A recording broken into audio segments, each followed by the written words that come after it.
Vonn, after 3 years in Cincinnati, you spent last year with Carolina, and now the Bengals are delighted to have you back. Did you miss Cincinnati last year? And if so, what did you miss? For sure. Always grateful for the opportunity, especially being in this league, but always being back here, feel like home, the brothers, the locker room for sure, coaching staff, and just that home feel. That's what I truly miss, and just playing with my brothers out there for sure.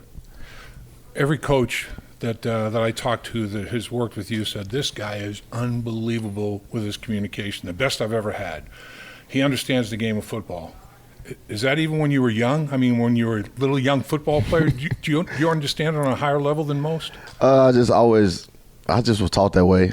Just figuring it out and just taking ownership of my job and just the ways the years are going playing and just figuring out everybody else's job as a way and just trying to make sure everybody in the right spot at the same time and just make sure we all on the same accord. And that was the biggest thing for me with communication in my family for sure. So in the players' parking lot here at Paycor Stadium, there are designated spaces for the veterans, and you have been given the number one spot. Joe Burrow is actually one further away than you are. Do you think of that as a sign of respect? For sure, and it's just a sign of love and just appreciation, and I don't take that for granted for sure. So you've got some young, athletic, fast guys, working on the back end with you. It's all about, though, trust and respect, amongst each other. How are they in that regard? I mean, are they pretty good people from a character standpoint, too? Are they guys that it's like, you know what, even if it wasn't football, I could hang with this dude? Oh, for sure, especially in the back end. We talk about that all the time. We talk about trust, communication, and just putting emotions aside and working on the details. And that's what we really preach, and that's what Coach Burke and Jordan and Louis, all we talk about in that DB room. And when we back there, they're like sponges.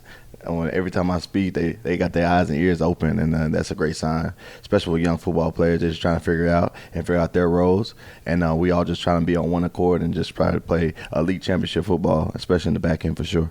We're visiting with Vonn Bell. The Bengals brought you back and also signed Gino Stone as a free agent, second in the NFL in interceptions last year. How long have you two guys known each other, and what do you admire and respect about Gino? I've been knowing Gino for a while now. We still in the same marketing guy with Brad Cutler, and we always want to see each other in the offseason and stuff like that, but all DBs keep up with each other, especially in the Big Ten. We play in the Big Ten together, and always just keep tabs on each other and watching each other from afar and being fans from afar and from a distance.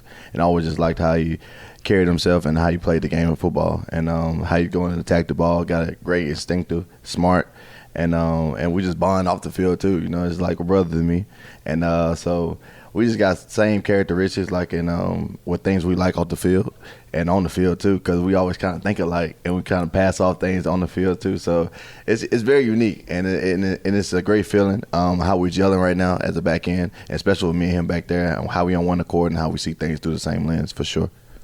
That's something that it seems to me, Lou Anarumo and yourself, trust and respect are two big words. I mean, that's key amongst players, but it's also key from coach to player, player to coach.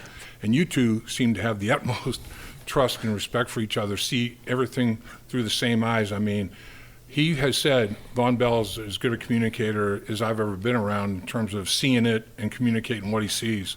What does that make you feel like? It made me feel good. But when I first came here, I was always in the hip pocket, always trying to think of how he thought and how he see things. And every time he make a call, I'm like, I see why. And I ask questions why you see it that way. So every time I hear it, I'm always thinking how he's thinking. And that's when you have that open dialogue, that open communication with the D coordinator, it's always a great feeling. And I always want to be on the same page. So when he's thinking something, we all thinking how he's thinking. So we can always prepare and get ready for what we need to expect on the field. Zach Taylor says that he likes seeing you call out the pass routes during training camp as they're happening, even if it makes his job more difficult as a play caller. Have you always been good at that, or has that developed during the course of your NFL career? It developed. Much as I'm getting older now, it's just we always, I guess, coming in, my vets always taught me to always get a rabbit and bird key. And then I just start seeing formation. You just start seeing the flow of the game. You start seeing the situations. And you be like, okay, this coming up, or a counter coming off of there. And I was trying to alert the young guys so they could play slower and they could use me or whatever their help is. So it can always calm the defense down. Because if you just give them some kind of sense of what's happening, okay, I see why this going to happen, and you can play faster when it happens. I've seen you at training camp, say to the young corner, I told you I had the inside. What are you doing inside, man? I told you I had the inside. Don't disguise sacrificing your job. You got to do your job. Forget that disguise. I mean, you literally are like a coach on the football field out there. Do you think you might get into coaching when you're done? It's up for grabs. We're going to see what happens. It's up for grabs for sure, but we're going to see what happens. I'm in the now right now. We got to finish the job. Hopefully that's many years down the road. Many years down the road. Right. Many years. On behalf of Bengals fans, great to have you back in Cincinnati. Have a great season. Thank you so much for having me.